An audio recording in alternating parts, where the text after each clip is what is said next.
Kita ke informasi pertama, pemirsa. Tak terima ditegur seorang wisatawan adu mulut dengan tim penyelamat saat hendak berenang di zona terlarang di Pantai Pangandaran, Jawa Barat.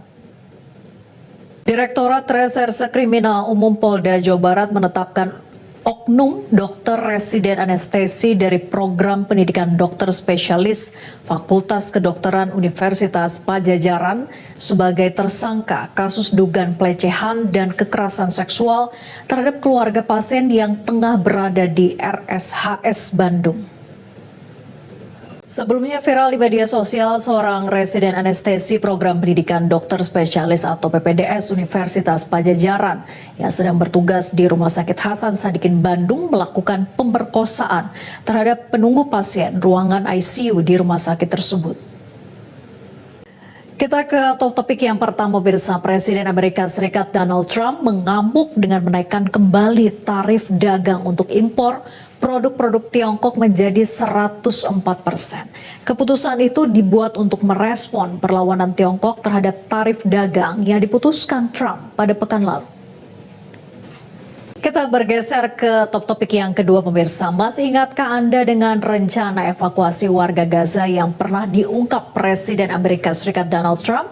Saat ini Presiden Indonesia Prabowo Subianto juga kembali menyatakan ingin mengevakuasi sementara 1.000 warga Gaza ke Indonesia.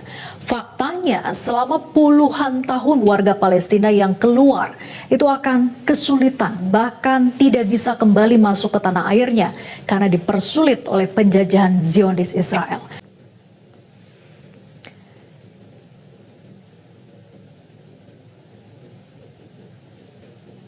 Anda menyaksikan Headline News, pemirsa. Saya Vera Bahaswan. Partai Golkar menilai pertemuan diam-diam yang dilakukan Presiden Prabowo Subianto dengan Ketua Umum PDI Perjuangan Megawati Soekarno Putri adalah hal yang positif. Terkait apakah pertemuan itu akan berujung pada bergabungnya PDIP ke koalisi pemerintahan, Partai Golkar menyatakan tak mau mencampurinya. Kita beralih ke topik yang ketiga, pemirsa. Keluarga 3 polisi Waikanan Lampung yang menjadi korban penembakan oknum TNI saat menggerebek judi sabung ayam berharap para tersangka dihukum mati. Hal itu disampaikan pihak keluarga korban usai mendatangi markas Denpom Lampung.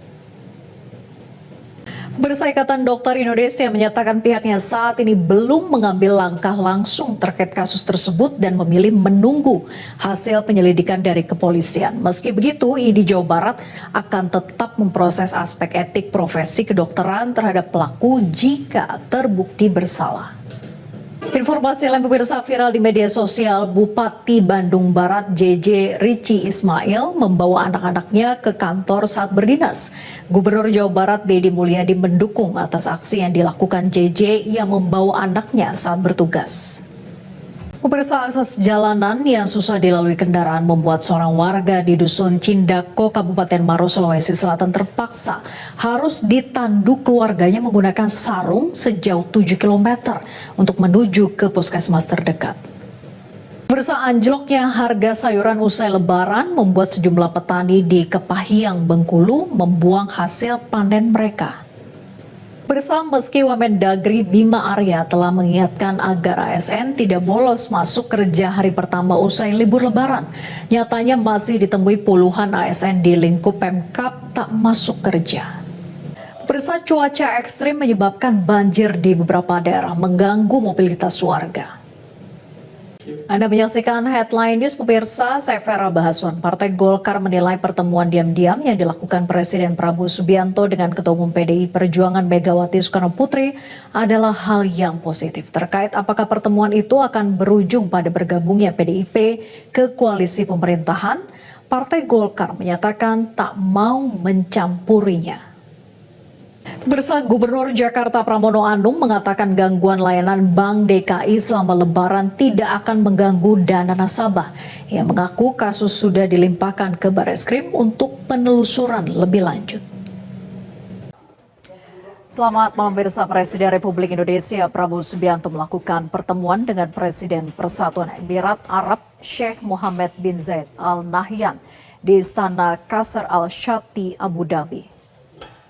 Terima kasih Anda masih bersama kami di Top News bersama mantan Presiden Jokowi dan PT Solo Manufaktur Kreasi atau SMK digugat oleh warga Laweyan Solo, Aufa Lukmana.